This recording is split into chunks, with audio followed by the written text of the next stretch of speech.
नमस्कार. आज आषाढी एकादशीच्या निमित्ताने संत तुकाराम महाराजांचे विचार आणि मानसिक स्वास्थ्य, मनाची प्रसन्नता या अनुषंगानं आपण आज चर्चा करणार आहोत. अतिशय महत्त्वाचा विषय आहे, कारण मनाच्या स्वास्थ्याशिवाय, मनाच्या प्रसन्नतेशिवाय, मनाच्या समाधानाशिवाय माणसाच्या जीवनामध्ये आनंद मिळणार नाही. आणि प्रत्येक माणूस आनंदाच्या शोधात आहे, परंतु त्याच्या हातामध्ये आनंदाऐवजी दुःख, असमाधान, बेचैनी अशाच गोष्टी प्राप्त होत आहेत. तर मनाच्या प्रसन्नतेसाठी, मनाच्या समाधानासाठी, मनाच्या आनंदासाठी काय करणं गरजेचं आहे या संदर्भामध्ये आज आपण चर्चा करणार आहोत. तुकाराम महाराजांचे विचार मन शुद्ध करण्यासाठी काय सांगतात हे आज आता बघूया. तर तुकाराम महाराजांनी जे काही विचार मांडलेले आहेत मित्रांनो, ते अतिशय तळमळीतून मांडलेले आहे. बुडती हे जन न देखेवे डोळा, म्हणून कळवळा येतो असे. कारण ही तळमळ आणि ह्या तळमळीतून जनकल्याणाची तळमळ आहे. आणि ही कल्याणाची तळमळ असल्यामुळे आणि ते जे काही सांगितलेलं आहे, त्यांनी जी साधना केलेली आहे मनाची, त्या साधनेच्या माध्यमातून जे अनुभव आलेले आहे ते त्यांच्या विचाराला अनुभवाचं अधिष्ठान आहे. अनुभव आले अंगा ते या जगा देतसे, असं तुकाराम महाराजांनी म्हटलेलं आहे. अनुभव आले अंगा ते या जगा देत असे. म्हणजे तुकाराम महाराजांच्या विचाराला अनुभवाचं अधिष्ठान आहे. तुकाराम महाराज जे काही बोलतात त्या मागे त्यांची काही अनुभव आहेत, ही गोष्ट आपण लक्षात ठेवली पाहिजे. आणि हे जे काही सांगतात ते अंतःकरणातून आहे, ही बोल अंतःकरणातली आहे. असं अनुभव आले अंगा ते या जगा देतसे, नवती हातुके आहाच तुके, असं दोन शब्द आहेत. बोल मूळ ओल अंतरीची, हे वरवरचे शब्द नाही आहेत, हे अंतःकरणातले शब्द आहेत. अशा पद्धतीची त्यांची ही विचार सांगण्यामागची पद्धती आहे, धारणा आहे. त्यांनी मनाला देव मांडलेला आहे. हे मनाची साधना करणं म्हणजे देवाची साधना करणं आहे. मनाला देवाच्या प्रतिमेचं बघा अभिषेक केला जातो, शुद्ध केलं जातं, तिथं पुष्प अर्पण केले जाते, सुगंधी उटणे लावलं जाते, सुगंधी धूपाचं प्रज्वलन केलं जातं मूर्तीचं. पण तुकाराम महाराजांनी तर सांगितलेलं आहे, मन हेच देव आहे. मनासारखे दैवत दुसरे नाही, असा विचार त्याने आपल्या समोर ठेवलेला आहे. लक्षात आलं? मन हे मनासारखे दुसरे दैवत नाही. आपण मनाच्या दैवताला सोडून बाकीच्या दैवतामागे जात आहोत. त्यामुळे मन असमाधान आहे, ही गोष्ट आपण लक्षात ठेवली पाहिजे. कारण मन हा आधार आहे, मन हा कणा आहे जगण्याचा. आणि मनापासूनच आपण दूर जात असू. मनाच्या शुद्धतेला, मनाच्या प्रसन्नतेला आपण जर वेळ देत नसू तर आपण अशांत राहणार आहोत, आपण दुःखी राहणार आहोत. ही गोष्ट आपण लक्षात ठेवली पाहिजे. म्हणून मन करारे प्रसन्न, सर्व सिद्धीचे कारण, असं तुकोबारायांनी म्हटलेलं आहे. मन काय करा? प्रसन्न करा. मनाची प्रसन्नता साध्य करा, तरच तुमच्या जीवनामध्ये जे काही साध्य करायचे आहे ते तुम्ही साध्य करू शकाल. आणि ती खऱ्या अर्थाने तीच सिद्धी आहे, तेच प्राप्ती आहे. मनाची प्रसन्नता ही प्राप्ती आहे. मन समाधान, मन बेचैन, हे आध्यात्मिक जे लोक आहेत, जे भक्त आहेत, ती भक्त हे दुर्गुणापासून विभक्त असतात. जो दुर्गुणापासून विभक्त होऊ शकतो तो भक्त असतो, आणि जे दुर्गुणयुक्त जगतो तो भक्त असत नाही, तो अभक्त असतो मित्रांनो. म्हणून ज्याने ज्याला भक्त आहोत असं वाटते त्यांनी दुर्गुणापासून विभक्त झालं पाहिजे, वेगळं झालं पाहिजे. लक्षात आलं. आणि जोपर्यंत माणूस दुर्गुणापासून, दुष्ट कल्पनापासून, दुष्ट विचारापासून, दुष्ट भावनांपासून दूर राहू शकणार नाही, तोपर्यंत तो प्रसन्न राहू शकणार नाही, समाधानी राहू शकणार नाही. आणि समाधानी जोपर्यंत राहू शकणार नाही, त्याच्या कृती, उक्ती, त्यांच्याकडे जे काही साधन संपत्ती आहे त्याचा तो नीट आस्वाद घेऊ शकत नाही. पलंग असू शकतो त्याच्याकडे, पण झोप असू शकत नाही. लक्षात आलं. अन्न असू शकते, पण अन्नाला गोडी असू शकत नाही. लक्षात आलं. जे काही अवतीभोवती आहे ते त्याला आनंद देऊ शकत नाही. अशी अवस्था सध्या माणसाची झालेली आहे. त्यासाठी संत मार्गाचा, संत विचाराचा आपल्या जीवनात उपयोग केला पाहिजे. मित्र, म्हणून मन करारे प्रसन्न, सर्व सिद्धीचे कारण. तुकाराम महाराजांना मी म्हटलेलं आहे ना, मनाला दैवत मांडलेलं आहे. साधक वाचक पंडित श्रोते वक्ते ऐका मात, नाही नाही आन दुसरे. अन म्हणजे दुसरे. नाही नाही आन दैवत तुका म्हणे दुसरे, असं तुकाराम महाराज मनाच्या संदर्भात म्हणतात. दैवत आपण वेगवेगळे दैवत मानतो. तुकोबांनी सांगितलंय मन हेच दैवत आहे, मन हाच देव आहे. आपुले आपण जाणावे स्वहित, आपुले आपण जाणावे स्वहित, जेणे राहे चित्त समाधान. आपुले आपण जाणावे स्वहित. तुमचं स्वहित कशात आहे? प्रत्येक माणूस स्वहिताचा विचार करतो, स्वतःच्या हिताचा विचार करतो. परंतु तुझं हित कशात आहे रे बाबा? तर चित्त समाधान ठेवण्यामध्ये हित आहे. कारण मित्र, चित्त समाधान जर ठेवू शकलो नाही तर अनेक व्याधी, मानसिक आजार आपल्याला येतात. आणि मानसिक आजार आले की शारीरिक आजार आले म्हणून समजायचं. आणि मानसिक आजारामुळे जे शारीरिक आजार उद्भवतात त्याला जगात कुठे उपाय नसतो. कारण डॉक्टर खूप तपासून बघतात, कुठेच काही दिसत नाही, पण तो आजारी आहे. हे लक्षात ठेवलं पाहिजे. म्हणून मनाच्या आजारापासून दूर राहणं म्हणजे उत्तम आरोग्य ठेवण्याचा राजमार्ग आहे मित्रांनो. दुसरं महत्वाचं सांगतात, दया क्षमा शांती. दया क्षमा शांती तिथे देवाची वसती. ज्या घरामध्ये दया आहे, क्षमाशीलता आहे, शांती आहे, आजची घरे अशांतीचे केंद्र झालेले आहेत, क्रोधाचे केंद्र झालेले आहेत, मत्सराचे केंद्र झालेले आहेत, अहंकाराचे केंद्र झालेले आहेत.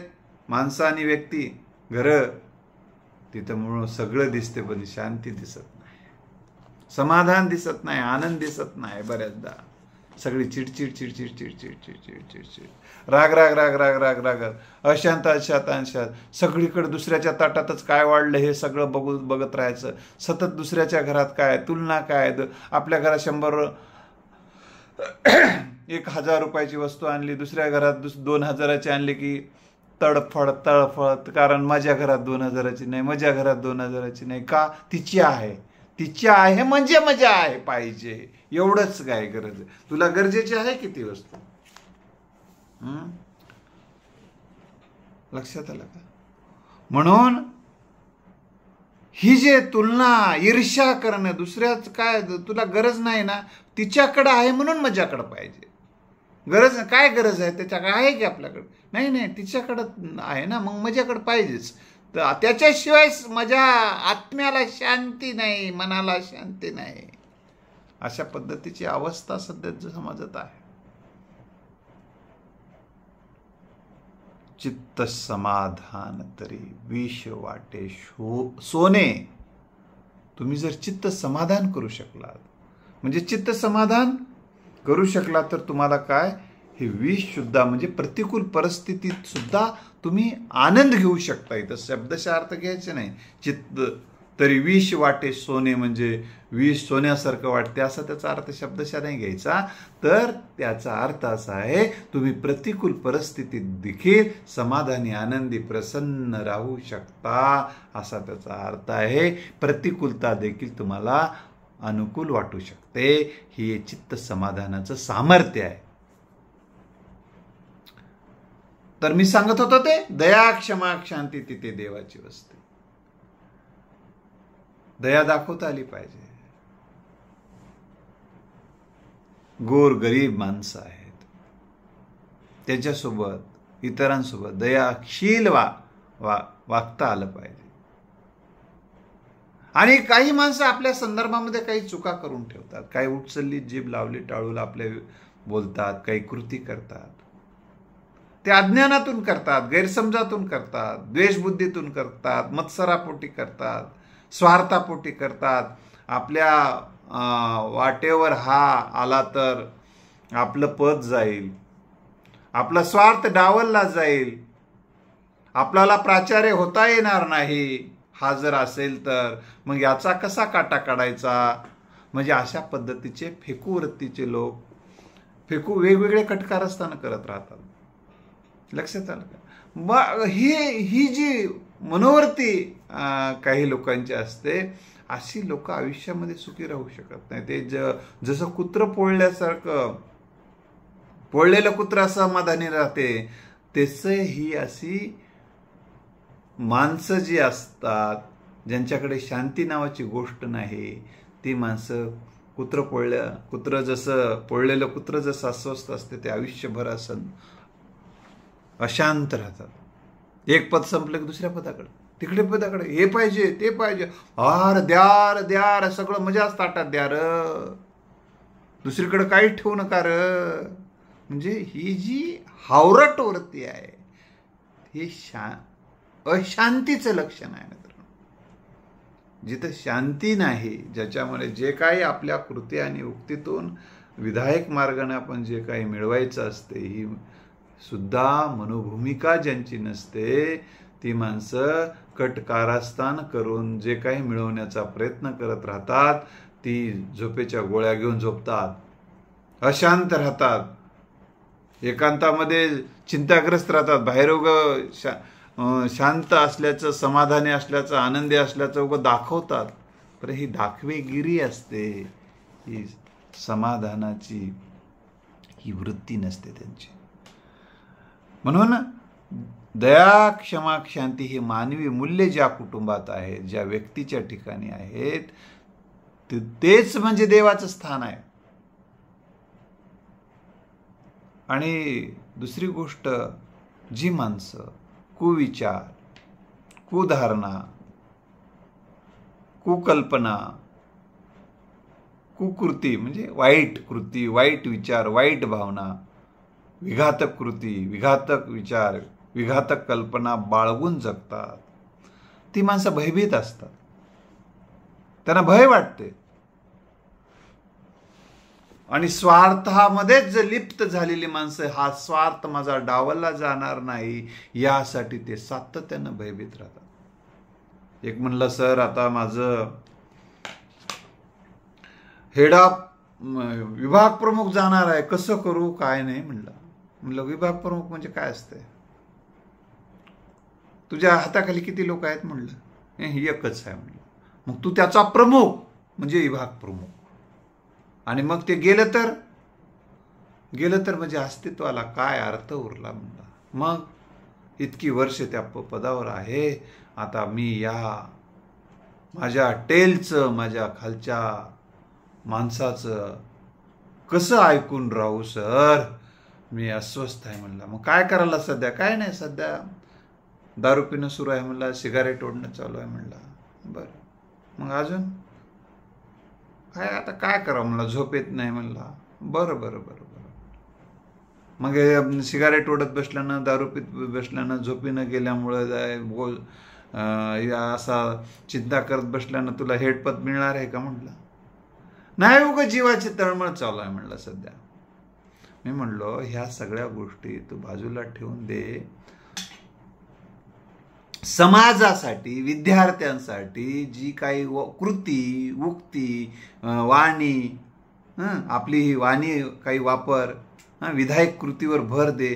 तुझं काम हेच तुझं नाम राहील, हे तुझं काम हेच तुझं पद राहील आणि ना कार्यामुळे तुला सन्मान मिळेल. पदाशिवाय नेतृत्व तयार होईल तुझं. तू विधायक कामावर लक्ष केंद्रित कर, कारण काही गोष्टी ऑफिशियली असतात, त्या ऑफिसच्या नियमानुसार त्या गोष्टी होत असतात आणि अशा गोष्टी तुला स्वीकारता आल्या पाहिजे, तरच तू निर्भयपणे राहू शकतो. भयभीत झालेला आहे आता, कसं होईल काय नाही म्हणून. तुका म्हणे फिटून या भेव, मग होतो देव मनाचाचे. तुमच्या मनातलं जर भय गेलं निघून, तर तुमचं मन हेच देव होऊन बसतंय. तुम्हीच देव होऊन बसा.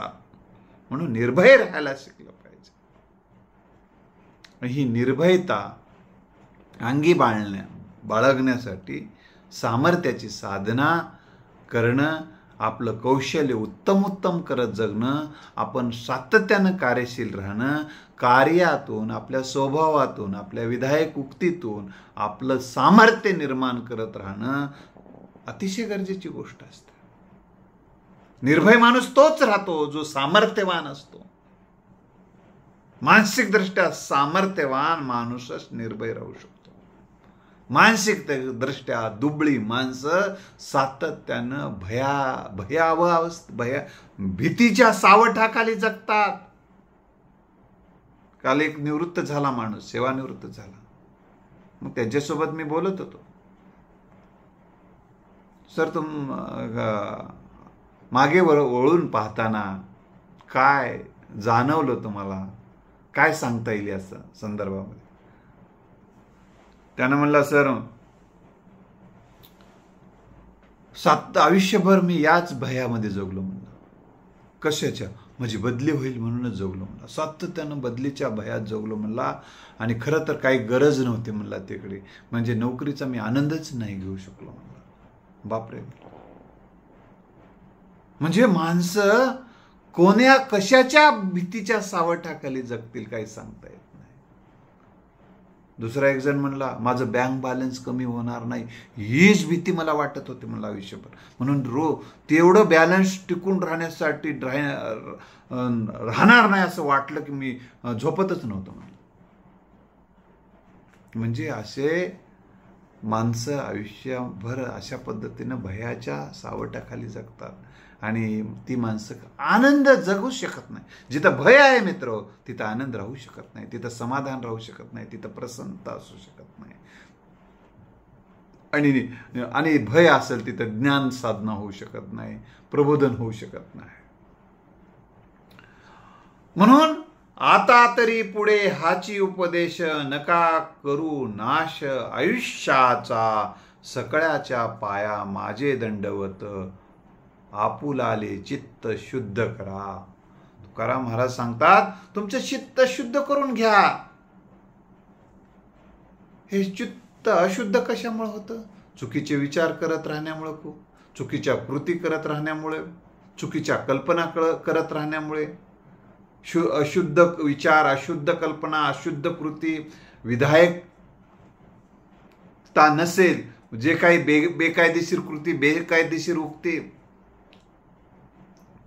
जर आपण करत जगू लागलो, दुष्ट कल्पनांचा सहारा घेत जगू लागलो, दुष्ट कल्पना करू लागलो, इतरांचं नाश व्हायला लागलेला आहे असा, आणि मग नाश झालेला आहे, सगळं सत्यानाश झालाय त्याचा, आणि सत्यानाश व्हावा म्हणून असं कल्पना करायला लागलो, तर अशा दुष्ट कल्पनामुळे हे आपलं सगळं चित्त काय होते? मलिन होते, कचरा कुंडी होऊन बसते, उकिरडा होऊन बसते आपलं.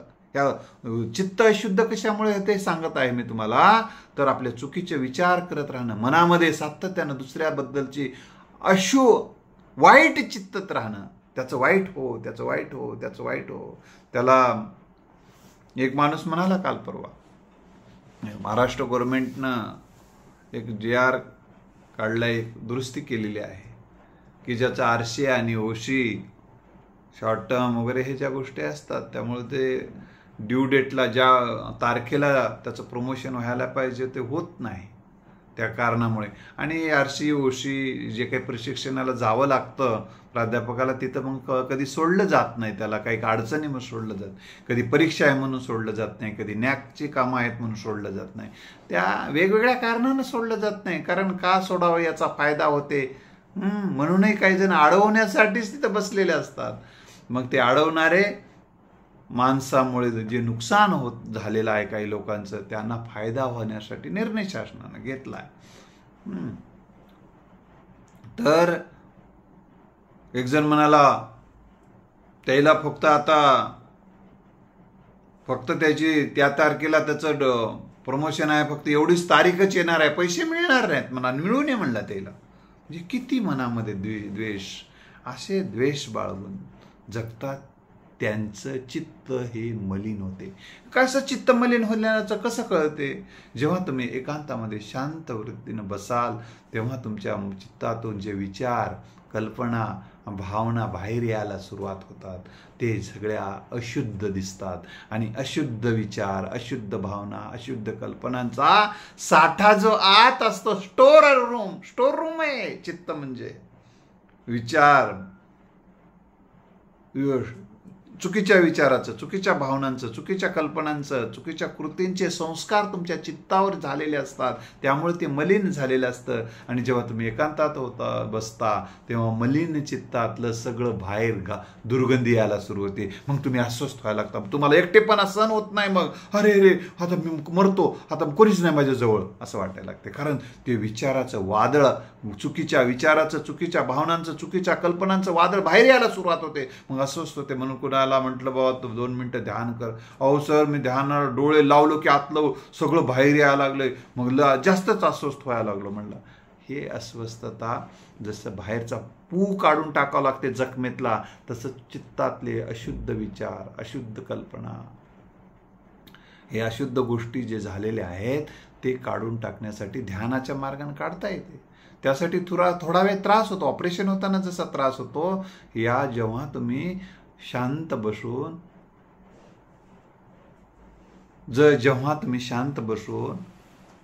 चित्त शुद्ध करण्याच्या प्रक्रियेमध्ये श्वासावर लक्ष केंद्रित कराल, तेव्हा तुम्हाला सांगतो, तुम्ही आनंदाचे झरे तुम्हाला आतूनच निर्माण व्हायला लागतील. बैसोनी निवांत शुद्ध करी चित्त, तया सुखा अंत पार नाही, असं तुकाराम महाराज म्हणतात. तुम्ही जर चित्त शुद्ध केलात, शांत बसून, डोळे बंद करून, आले तर विचार येऊ दे, गेले तर विचार जाऊ दे, आणि सद्भावनेची, सदकल्पनांचा, कृतीचा ध्यास घेऊन जगायला लागला तर तुमचं चित्त शुद्ध होऊन जाते.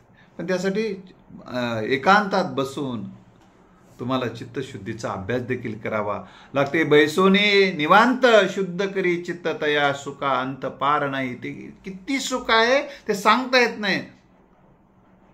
आनंदी आनंदगडे जिकडे तिकडे चहूकडे, ही अवस्था जर तुम्हाला प्राप्त करायची असेल तर तुम्हाला निवांत बसून, शांत बसून ध्यान साधना करावी लागेल.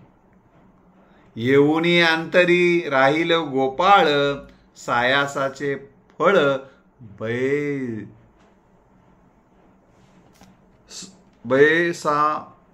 बैसोनिया, असं तुकाराम महाराज म्हणतात. तुम्ही जर हे तुमच्या हे सायास आहे, एकत्र शांत बसणं हे सुद्धा कष्टाचं काम आहे, परिश्रमाचं काम आहे, साधनेचं ते फलित आहे.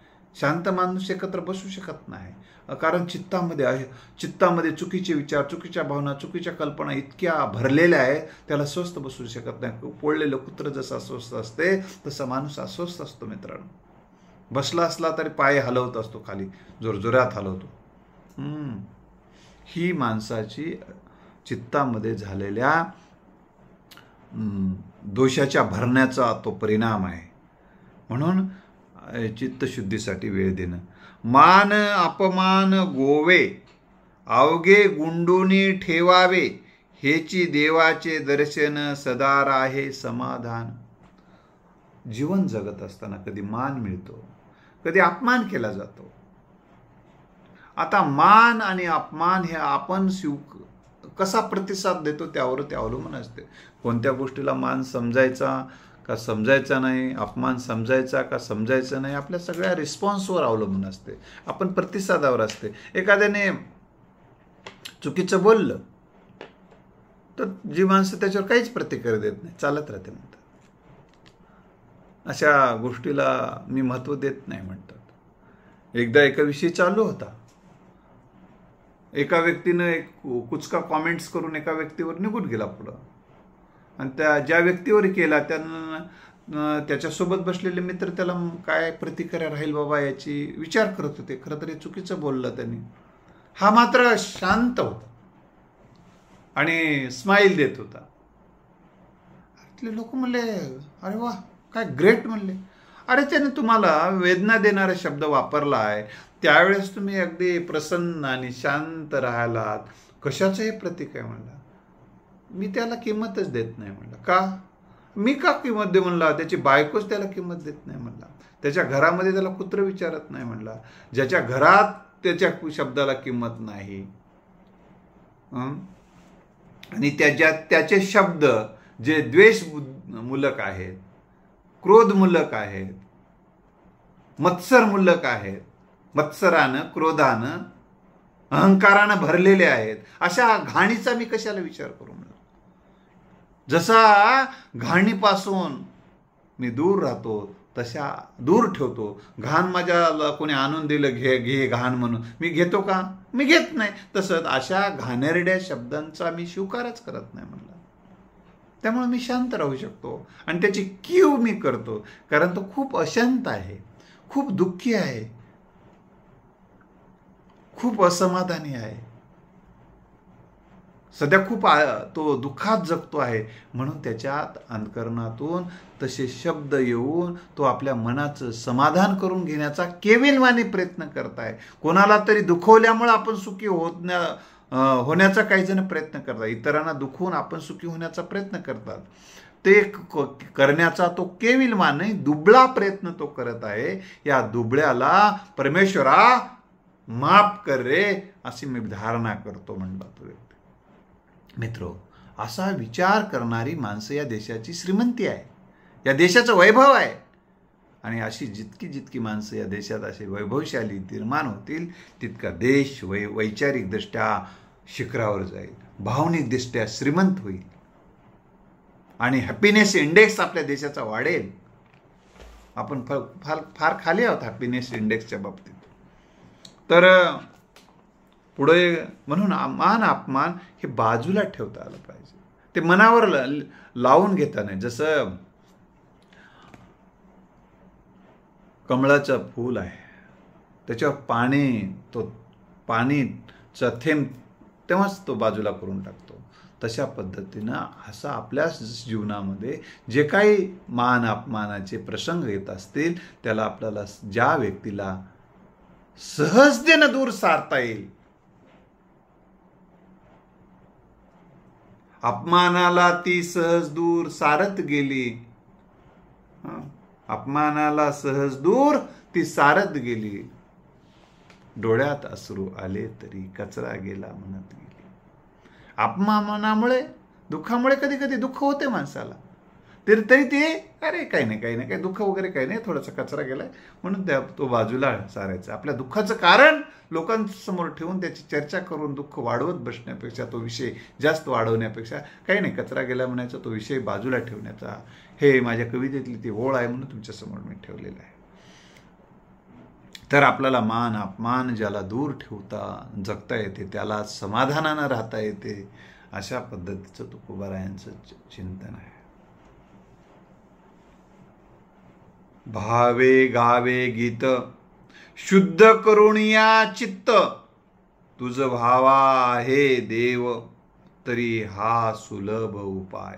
तुम्हाला देवाची प्राप्ती व्हावी असे वाटत असेल, तुमच्या अंगी देव पण यावं असं तुम्हाला जर वाटत असेल, तर देवत्वाचे काही गुण तुमच्या अंगी यावे असं वाटत असेल, दैवत्वाचे म्हणजे गुणाचे, तर शुद्ध चित्त याशिवाय दुसरा पर्याय नाही. अंतकरणामध्ये जे साठवलेलं आहे चित्त, हे अंतकरणासाठी शब्द वापरला जातो. आता वेगवेगळ्या कारणाने माणसं मत्सर करतात इतरांचं, त्याचं बरं वाटत नसणं हे मत्सराचा भाग आहे. कोण्याही जीवाचा न घडावा मत्सर, वर्म सर्वेश्वर पूजनाचे. माणसं पूजा करतात ना, रोज उठलं की पूजा करत बसतात. आणि हे आणा पूजा, नाही तर फुलं आणा, उदबत्ती आणा, कापूर आणा, नाना गेल तर त्याच्यासाठी भांडणं करतील खूप. परंतु आणि ते कशासाठी?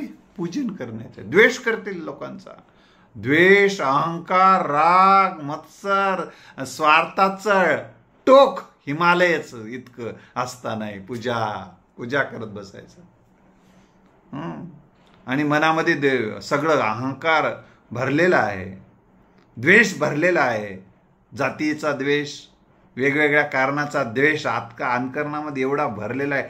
टच जसं पिन मारले तर जसं एखाद्या गटारातून घाण बाहेर पडावी तसं ते घाण बाहेर पडेल इतकं ते मध्ये आत भरलेलं असलं तरी वरून मात्र देवाचं पूजन करायचं. अशा पद्धतीची याला तुकाराम महाराज अशा लोकांसाठी ढोंगी असा शब्द वापरलेला आहे. पाखंडी लोक अशा पद्धतीचं जीवन जगतात. वर दाखवायचं फक्त पूजन, ते फक्त स्वार्थच असते सगळं.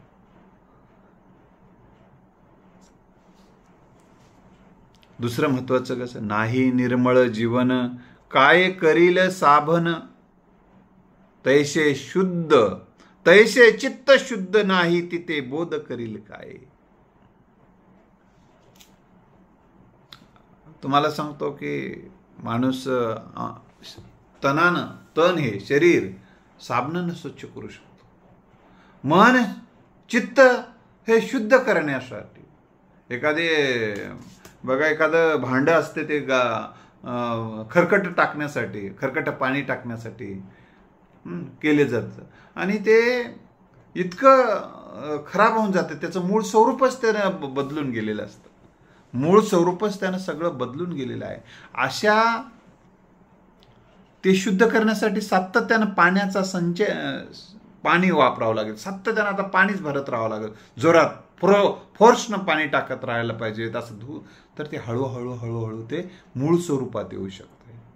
तसं चित्त हे जन्मता कुठल्याही व्यक्तीचं अशुद्ध असत नाही. आपण चुकीचे विचार, चुकीच्या भावना, चुकीच्या कल्पना, चुकीच्या कृती करण्यामुळे, त्या दुष्ट बाबीमुळे, त्या दुष्ट बाबीचे संस्कार त्याच्यावर होतात, ते मलिन होऊन जातं, मळून जातं. सुरुवातीला ते मलिन नसतं. तर म्हणून ह्या इतक्या शुद्ध असेल तर एखाद्याला चांगलं सांगायला लागलं तर वरवर ते काय होत नाही, तो काय बदलत नाही, कारण त्याचा मूळच खराब आहे. मुळातलं ते बदलावं लागेल. लक्षात आलं? उगाच एखाद्याच्या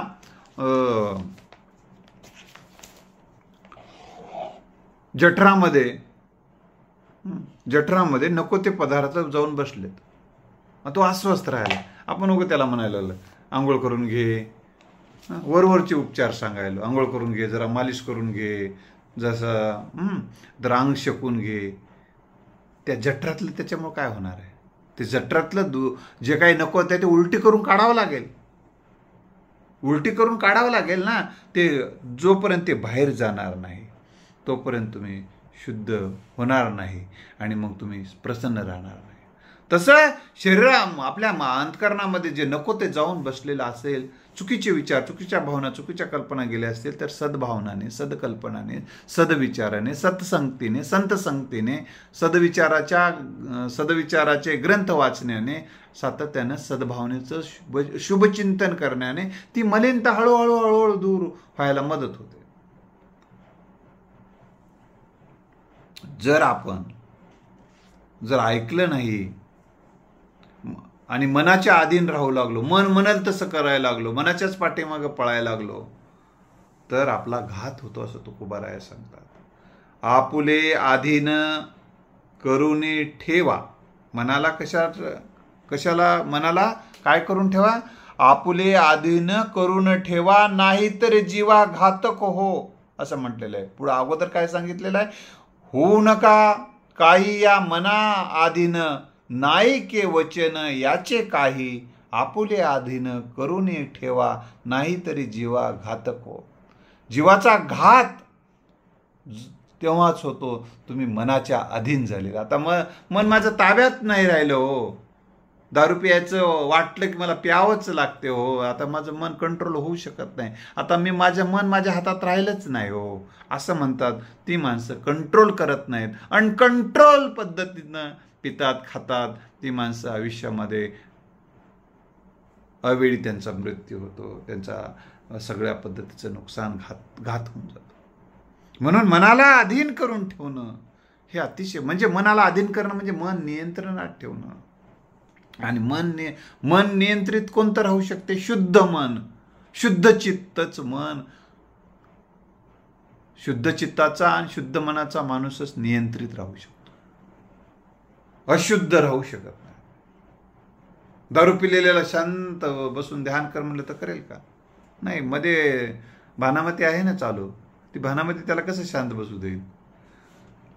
ऐका गा हे अवघे जन, शुद्ध मन हे हित. शुद्ध मनातच तुमचं हित आहे, त्याशिवाय अहित आहे, असं तुकाराम महाराजांचा संदेश आहे. आणि मित्र, चांगल्या गोष्टी घडणं, एखादी गोष्ट चांगली करायला सुरुवात केली, एखादा हे चांगले विचार करून जगतो म्हटला त्यांना, आता मी चांगल्या भावना बाळगतो, चांगल्या कल्पना करतो, चांगले विचार करतो, चांगली कृती करतो, एकानं ठरवलं. पण माझ्या करायला सुरुवात केला, परंतु त्याला काही आनंद वाटणार गेला आताच. मग त्याने संतांनी सांगितलं, त्याच्या गुरुनी सांगितलं, थोडा धीर ठेव, कारण इतक्या दिवसाचं जे काही मलिन झालेलं आहे धुण्यासाठी वेळ लागेल ना. आताच कसं खूप दिवसाचं ते काळ कुट्ट झालेलं आहे, त्याला रोज रोज रोज रोज जरा घासत गेलं तर हळूहळू तो मूळ पदावर येऊ शकते. पण त्यासाठी लागतो तो धीर. अभ्यासामध्ये सुद्धा उच्च गाठण्यासाठी धीर लागतो. अडचणीत, दुःखाच्या प्रसंगी जो माणूस धीर ठेवून त्या प्रतिकूल परिस्थितीला अनुकूल करण्यासाठी प्रयत्न करत राहतो, तो माणूस धैर्यवान असतो, धीरवान असतो. मित्रांनो, एखादी गोष्ट यश दिसत नसतानाही यशाच्या दिशेने कष्ट करत जाणं, कृती करत राहणं, कौशल्य वापरणं, आपलं शहाणपण वापरत पुढे जात राहणं, हे अतिशय गरजेची गोष्ट असते. आणि ही धीराशिवाय होत नाही. मित्र, तुकाराम महाराजांनी एका ठिकाणी सांगितलेले अजून, आणि जो धीर धरून यश मिळतो तो समाधानी राहू शकतो, त्याचंच मानसिक स्वास्थ्य उत्तम राहू शकतो. दुबळ्या माणसाचं राहू शकत नाही, अपयशी माणसाचं मानसिक स्वास्थ्य उत्तम राहू शकत नाही. तुका म्हणे टाकी घाये देवपण, फुटलिया जन कुळापुसी.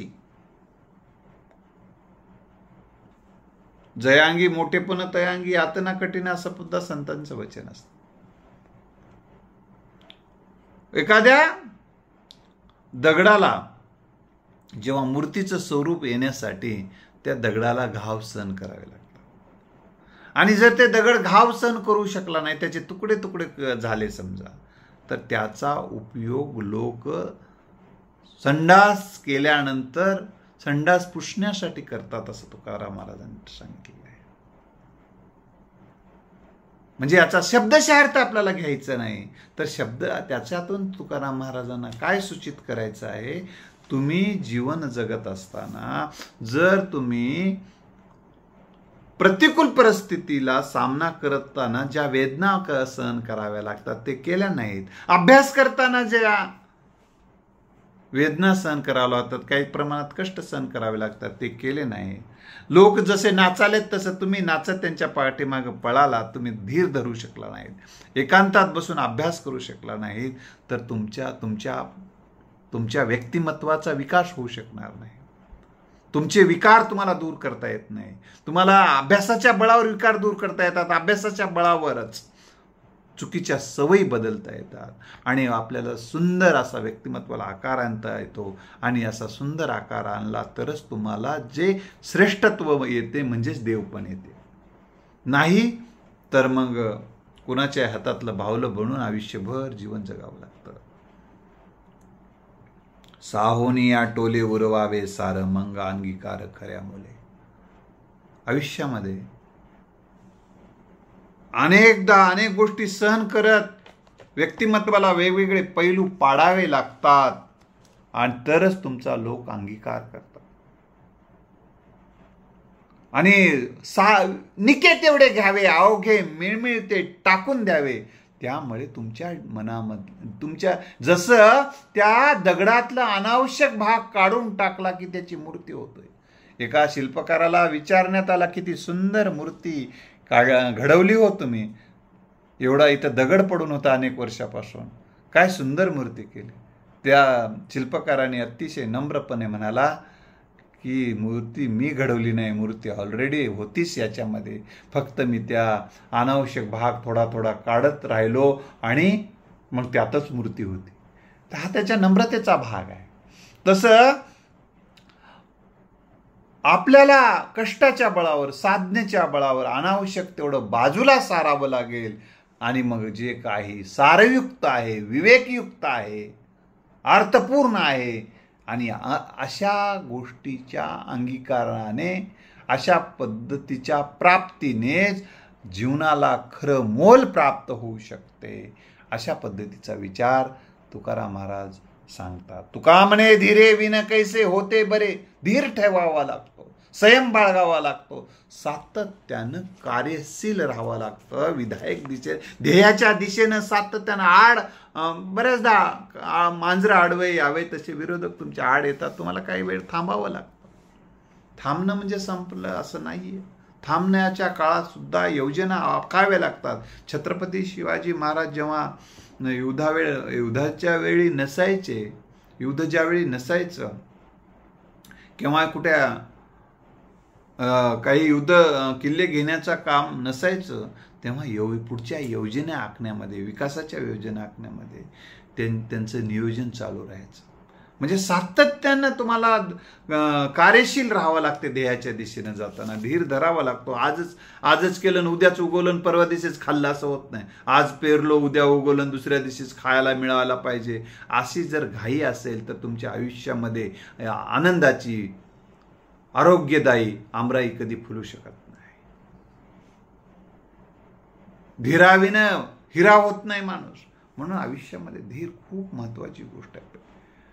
पेशन्स इंग्रजीमध्ये म्हणतात. ते पेशन्स माणसाच्या अतिशय गरजेचे आहे.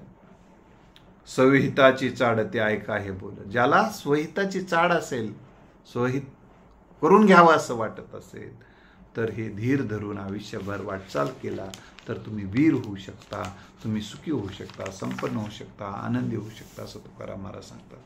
आणि शांती अंगीकारली पाहिजे. जे आहे त्याच्यामध्ये समाधान आणि जे नाही ते विधायक कृती, विधायक उक्ती, शहाणपण आणि इतरांच्या सहकार्याने मिळवणं हा भाग आहे त्या सिच्युएशनमध्ये शांती. परते नाही सुख एरते अवघेची दुःख, म्हणून शांती धरावा उतराल पैल तेरा.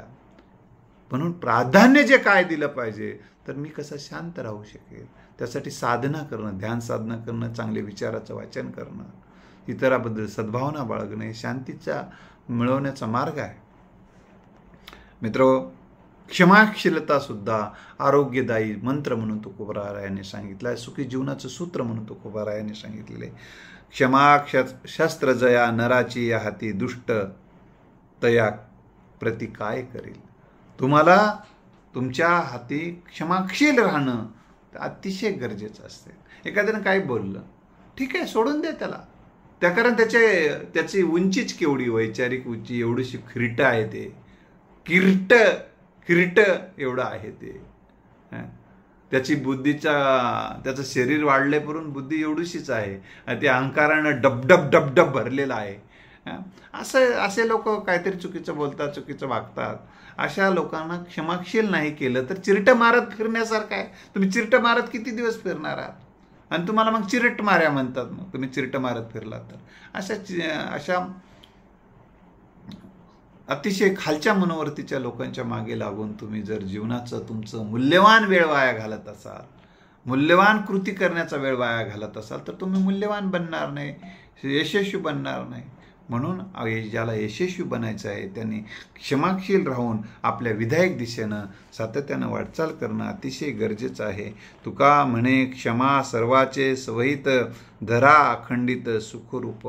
एकमेकाला क्षमा करत आयुष्य जगायला लागलो तर माणूस सुडाग्नीने पेटणार नाही आणि माणूस सुखी संपन्न राहील. आणि सुखी संपन्न राहणारा माणूस आरोग्यदायी राहील, सुखी राहील, त्याचं मानसिक स्वास्थ्य उत्तम राहील. हे मानसिक स्वास्थ्य सुखी जीवन, आनंदी जीवनाचे सूत्र होते. हे तुकोबारायांनी ही विचाराची मेजवानी आज आपल्याला दिलेली आहे. तुकाराम महाराजांचेच विचार मी आपल्यासमोर ठेवण्याचा प्रयत्न केलेला आहे.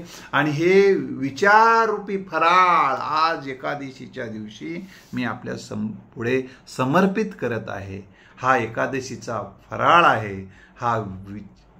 हे व्याख्यान म्हणजे एकादशीचा फराळ आहे. हा जो फराळ सेवन करेल त्याच्या मन प्रसन्न राहील, मन आनंदी राहील. हा वैचारिक फराळाचा स्वीकार करावा अशी सर्व विनंती करून थांबतो.